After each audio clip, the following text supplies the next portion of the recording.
नमस्कार दोस्तों, मैं नीरज जोशी स्वागत करता हूं आपका हमारे इन्वेस्टिंग कोर्स के नेक्स्ट लेक्चर में। बेसिक कोर्स में हमने कुछ वैल्यूएशन रेशियो जैसे कि पी रेशियो और पीबी रेशियो के बारे में सीखा था।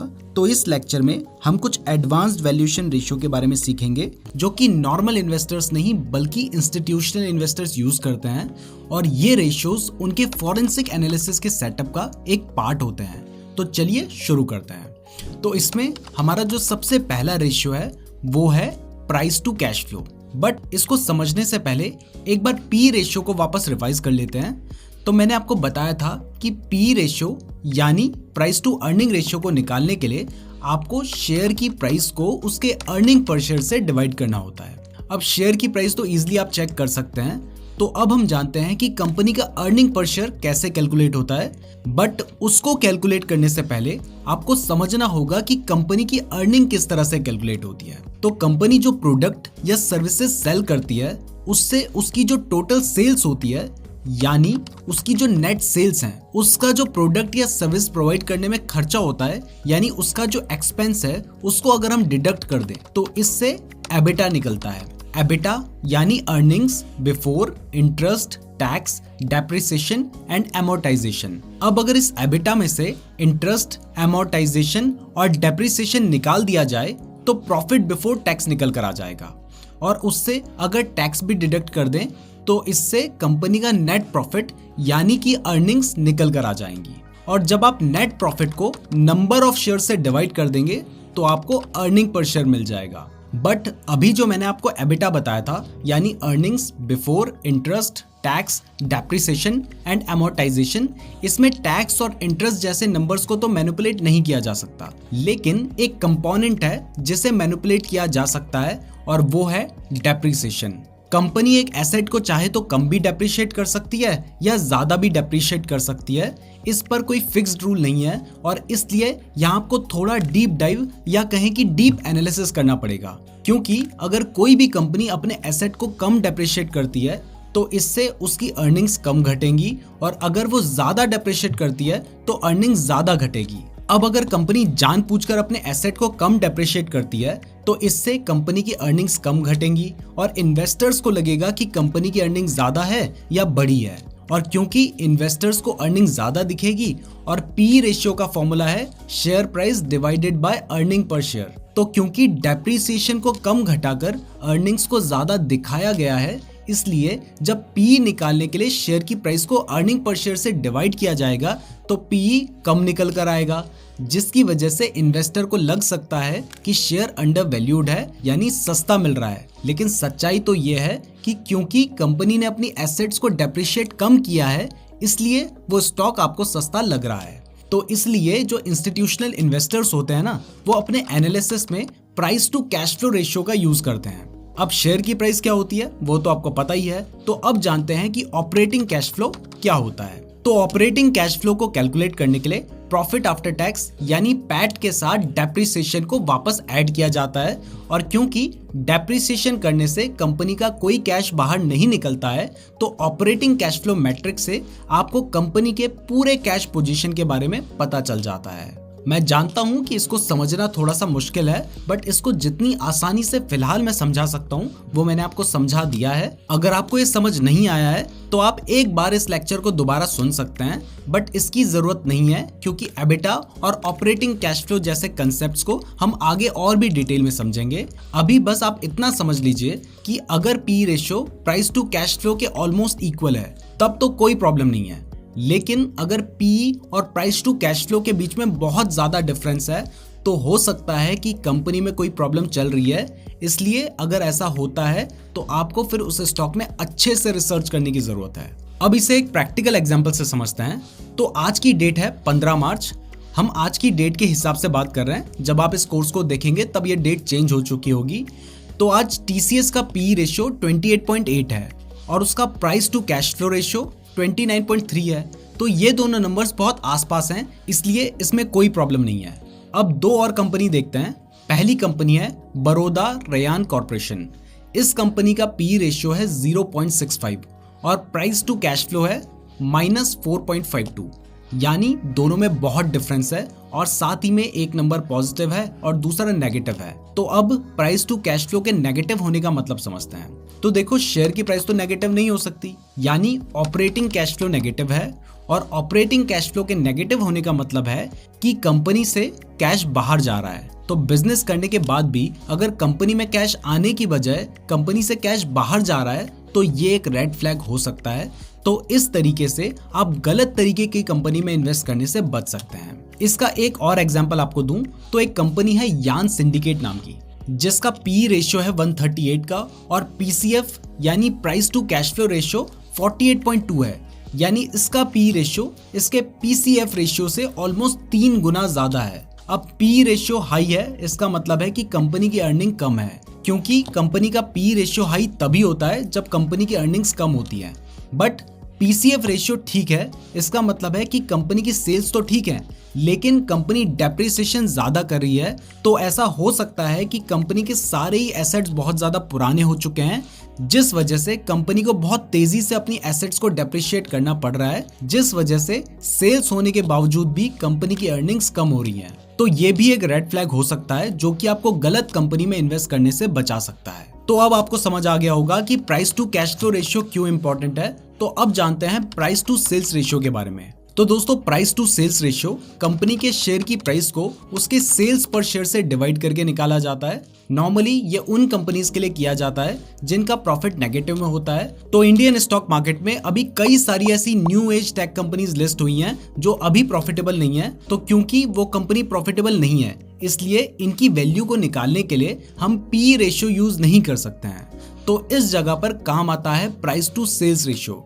तो अगर कोई कंपनी लॉस मेकिंग है तो उसकी वैल्यूएशन को निकालने के लिए आपको पी रेशियो का यूज नहीं करना है, आपको प्राइस टू सेल्स रेशियो का यूज करना चाहिए। अब इसके बाद enterprise value to EBITDA ratio की बात करते हैं। एंटरप्राइज वैल्यू का कंसेप्ट हम आपको ऑलरेडी बेसिक कोर्स में सिखा चुके हैं, लेकिन फिर भी आपको बता दूं कि एंटरप्राइज वैल्यू एक तरीके से कंपनी की टोटल वैल्यू होती है और इस टोटल वैल्यू को एबिटा से डिवाइड करके उसकी वैल्यूएशन निकाली जाती है। टिपिकली ये रेशियोज कैपिटल इंटेंसिव बिजनेसेस, यानी ऐसे बिजनेसेस जिसको करने के लिए बहुत ज्यादा कैपिटल मतलब पैसे की जरूरत होती है, उसमें यूज होता है, जैसे airlines, oil and gas etcetera. क्योंकि ऐसे बिजनेसेस में डेप्रिसिएशन बहुत ज्यादा देखा जाता है, तो इस रेशियो से ये पता लगाया जा सकता है कि कंपनी अपने इन्वेस्टेड कैपिटल यानी कंपनी ने जो पैसा लगाया है उससे डेप्रिसिएशन और इंटरेस्ट को हटाने के बाद कंपनी कितना रिटर्न बना रही है। इसके बाद एंटरप्राइज वैल्यू पर टन की बात करते हैं। तो ये एक ऐसा वैल्यूएशन रेशियो है जो कि टिपिकली सीमेंट इंडस्ट्री के लिए यूज किया जाता है। ये रेशियो कंपनी की टोटल वैल्यूएशन को उसके प्रोडक्शन कैपेसिटी से कंपेयर करता है। इस लेक्चर में हमने जो रेशियोज बताए हैं, ये सभी रेशियोज कंपनी की वैल्यूएशन को पता करने के लिए यूज किए जाते हैं। वैल्यूएशन रेशियोज जितने कम होते हैं, इसका मतलब वो कंपनी उतनी सस्ती मिल रही है। बट इसका मतलब ये नहीं है कि आप सिर्फ इसी बेसिस पर किसी स्टॉक में इन्वेस्ट करें। इसके लिए और भी फैक्टर्स देखना जरूरी होता है, जो कि हम आपको आगे सिखाएंगे। इसके साथ ही आगे आने वाले लेक्चर में मैं आपको अपना खुद का तरीका भी बताऊंगा जिससे मैं किसी कंपनी को वैल्यू करता हूँ। इसके अलावा एक और इम्पॉर्टेंट चीज जो मैं आपसे शेयर करना चाहता हूँ वो ये है कि कभी कभी हो सकता है कि आपको कुछ ऐसा इंटरेस्टिंग स्टॉक भी मिले जिसका वैल्यूएशन 1 से कम है। हम नेगेटिव की बात नहीं कर रहे हैं, 1 से कम होने का मतलब है कि उसका वैल्यूएशन रेशियोज पॉइंट में है। मान लो कोई स्टॉक है जिसका पीबी रेशियो या उसका प्राइस टू सेल्स रेशियो 1 से कम है, यानी वो स्टॉक अपनी इंट्रिंसिक वैल्यू से कम में मिल रहा है, मतलब वो अंडर वैल्यूड है। तो हर बार तो ऐसा नहीं होता कि वो स्टॉक अच्छा हो, लेकिन ऐसे स्टॉक्स में आपको रिसर्च जरूर करनी चाहिए। अगर उस कंपनी के अराउंड मार्केट में कोई बैड न्यूज नहीं है या कंपनी के ऊपर कोई फ्रॉड एलिगेशन नहीं है जिस वजह से उस स्टॉक की प्राइस गिर रही है, तो हो सकता है कि आपको एक अंडर वैल्यूड स्टॉक मिला हो और उस पर इन्वेस्ट करके आप एक अच्छे रिटर्न जनरेट कर पाएं। बट उसमें इन्वेस्ट करने से पहले अच्छे से रिसर्च जरूर कर लें, क्योंकि जनरली स्टॉक के वैल्यूएशन रेशियोज 1 से कम तभी होते हैं जब उसमें कोई प्रॉब्लम चल रही होती है। अब मैंने आपको इतना सब कुछ बता दिया है, तो आपके मन में एक सवाल आ रहा होगा कि आपने ये सब रेशियोज बता तो दिए हैं, लेकिन इन्हें चेक कहाँ करूं? तो डोंट वरी, आगे हम वो आपको प्रैक्टिकली करके दिखाएंगे। बट फिर भी अगर आप अभी से चेक करना चाहते हैं तो कंपनी के क्वार्टर रिपोर्ट्स और बैलेंस शीट में डेटा अवेलेबल होता है, जिसको आप NSE BSE की वेबसाइट के अलावा स्क्रीनर, ट्रेंड लाइन, टिकर टेप और ग्रो जैसी वेबसाइट में देख सकते हैं। मेनली हम स्क्रीनर में ये डेटा चेक करते हैं, तो आप भी वहां पर देख सकते हैं। ये जो वेबसाइट हमने आपको बताई है ये स्पॉन्सर्ड नहीं है, हम जेन्युइनली इन्हें यूज करते हैं और इसमें आपकी हेल्प हो इसलिए हम आपको बता रहे हैं। अब इस लेक्चर को एंड करने से पहले हम एक बार आपको सारे वैल्यूएशन रेशियोज को एक टेबल की फॉर्म में स्क्रीन पर शो कर रहे हैं ताकि आपको समझने के लिए आसानी हो जाए। आप चाहें तो इसे अपनी नोटबुक पर भी लिख सकते हैं। यहाँ पर मैं आपको बता दूं कि अगर आप बेड में सोने से पहले नेटफ्लिक्स की तरह लेट कर इस कोर्स को देख रहे हैं तो इसमें बुराई तो कुछ नहीं है, आप कुछ अच्छा ही सीख रहे हैं। लेकिन अगर आप पेन और कॉपी लेकर ध्यान से इस कोर्स को देखेंगे तो ही आप लंबे टाइम तक इसको याद रख पाएंगे और प्रैक्टिस कर पाएंगे। अदरवाइज जैसे जैसे एडवांस टॉपिक आएंगे आप पुराने टॉपिक्स को भूल चुके होंगे और फिर आपको समझने में प्रॉब्लम आएगी। इसलिए कोर्स को पूरा ध्यान से देखो, जो चीजें सीख रहे हो उसे नोटबुक में लिखो ताकि ये सब आपको हमेशा याद रहे। तो इस लेक्चर के लिए इतना ही, अब मिलते हैं नेक्स्ट लेक्चर में। धन्यवाद। नमस्कार दोस्तों, स्वागत है आपका हमारे इन्वेस्टिंग कोर्स के नेक्स्ट लेक्चर में। पिछले 2 लेक्चर में हमने वैल्यूएशन को काफी डिटेल में डिस्कस किया है, तो आज हम एक और वैल्यूएशन रेशियो के बारे में डिस्कस करेंगे। ये रेशियो कन्वेंशनल इन्वेस्टिंग से नहीं आया है। इस रेशियो को इन्वेस्टिंग वर्ल्ड में पीटर लिंच ने अपनी 1989 की book one up on the wall street में इंट्रोड्यूस किया था और इस रेशियो का नाम है PEG रेशियो। तो क्या है ये PEG रेशियो, आइए जानते हैं एक एग्जांपल से। तो मान लीजिए 2 कंपनी है A और B।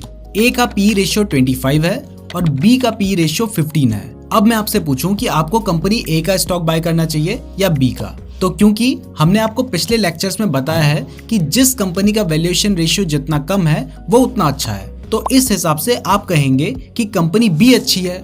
लेकिन अब मैं कुछ और डेटा पॉइंट्स इसके साथ जोड़ता हूँ। मैं कहता हूँ कि कंपनी A अपने आप को हर साल 25% की रेट से ग्रो कर रही है, यानी उसका ग्रोथ रेट 25% CAGR है। CAGR का मतलब कंपाउंडेड एनुअल ग्रोथ रेट, यानी हर साल वो किस रेट पर ग्रो कर रही है। और दूसरी तरफ मैं कहता हूं कि B का ग्रोथ रेट 5% का CAGR है। तो अब आप सोचिए कि कौन सी कंपनी अच्छी है। कंपनी A का PE रेशियो हाई है, यानी वो कंपनी महंगी मिल रही है लेकिन उसकी ग्रोथ भी हाई है। वहीं B का PE रेशियो तो कम है, यानी वो कंपनी सस्ती मिल रही है लेकिन उसकी ग्रोथ भी कम है। तो ऐसे केस में आप कंफ्यूज हो जाएंगे। इसलिए पीटर लिंच ने इस फॉर्मूला को लॉन्च किया था जिसमें हम कंपनी के वैल्यूएशन यानी PE रेशियो को उसके ग्रोथ के साथ टैली कर पाएंगे। यानी PEG रेशियो का फॉर्मूला होगा PE ratio divided by growth of the company. तो अकॉर्डिंग टू पीटर लिंच, अगर किसी कंपनी का PEG रेशियो 1 से ज्यादा है तो उनके अकॉर्डिंग वो कंपनी ग्रोथ के हिसाब से ओवर वैल्यूड है, और अगर उसका PEG रेशियो 1 है तो वो फेयरली वैल्यूड है, और अगर उसका PEG रेशियो 1 से कम है तो वो अंडर वैल्यूड है, यानी वो स्टॉक सस्ता तभी है जब उसका PEG रेशियो 1 से कम है। तो चलिए शुरू में हमने जो एग्जाम्पल लिया था, हम उन 2 कंपनीज का PEG रेशियो निकालते हैं और चेक करते हैं कि कौन सी कंपनी एक्चुअल में अंडर वैल्यूड है। तो कंपनी A का PE रेशियो है 25 और अर्निंग ग्रोथ भी 25 ही है, तो PEG रेशियो 1 निकल कर आता है। और कंपनी B का PE रेशियो 15 का है लेकिन ग्रोथ 5% की है, यानी PEG रेशियो निकल कर आता है 3। तो पीटर लिंच के फॉर्मूला के हिसाब से स्टॉक B एक्चुअली में ओवर वैल्यूड है स्टॉक A के कंपैरिजन में। तो अगर आप कंपनी की ग्रोथ के हिसाब से स्टॉक सेलेक्ट करना चाहते हैं तो PEG रेशियो भी एक बहुत इंपॉर्टेंट वैल्यूएशन फैक्टर है। बट दोस्तों PEG रेशियो को अगर थ्योरी में मैं एग्जांपल देकर निकल जाऊं तो ये आपके साथ धोखा होगा, क्योंकि अगर आप 1 से कम PEG रेशियो वाले स्टॉक्स ढूंढने जाएंगे ना तो आपको बहुत ही कम स्टॉक्स मिलेंगे। इसलिए इस रेशियो को हमने अपने हिसाब से थोड़ा सा मॉडिफाई कर लिया है, क्योंकि सबसे पहले तो बहुत सारे ऐसे सेक्टर्स हैं जहां PEG रेशियो यूज ही नहीं होता है, जैसे cement, steel, mining, metal, infra, real estate sector, मतलब जिनमें ज्यादा कैपिटल की जरूरत होती है ना, वहां पे ये रेशियो यूज नहीं होता है PE रेशियो। इनमें PB रेशियो यूज होता है। तो जहां PE रेशियो ही यूज नहीं हो रहा है वहां PEG रेशियो को कैसे यूज करोगे। इसलिए हमने अपने एक्सपीरियंस के हिसाब से हर सेक्टर के लिए अलग अलग PEG रेशियो असाइन किए हैं, और इंडियन मार्केट के हिसाब से करना जरूरी भी है, क्योंकि पीटर लिंच ने PEG रेशियो को US मार्केट के हिसाब से डिजाइन किया था।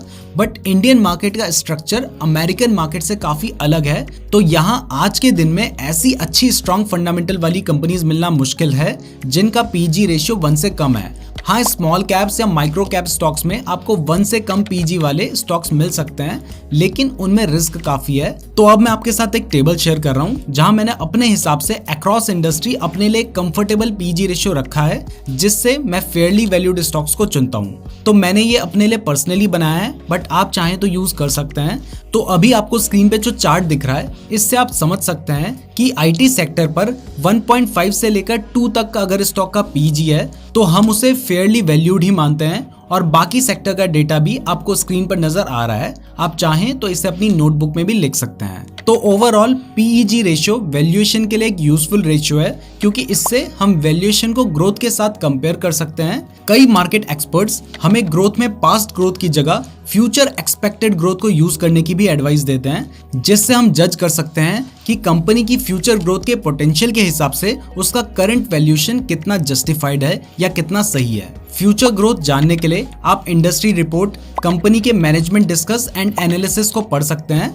मैं प्रैक्टिकल एग्जांपल के लिए आपको स्क्रीन पर कुछ स्टॉक्स दे रहा हूं और उसमें हमारे अकॉर्डिंग ग्रोथ नंबर्स भी दूंगा। आपको खुद से पीजी रेशियो निकालना है और ये चेक करना है कि कंपनी फेयरली वैल्यूड है, ओवर वैल्यूड है या अंडर वैल्यूड है। तो ये एक्सरसाइज आपको करनी है। अब मिलते हैं नेक्स्ट लेक्चर में। नमस्कार दोस्तों, मैं नीरज जोशी स्वागत करता हूं आपका हमारे स्टॉक मार्केट इन्वेस्टिंग कोर्स के नेक्स्ट लेक्चर में। पिछले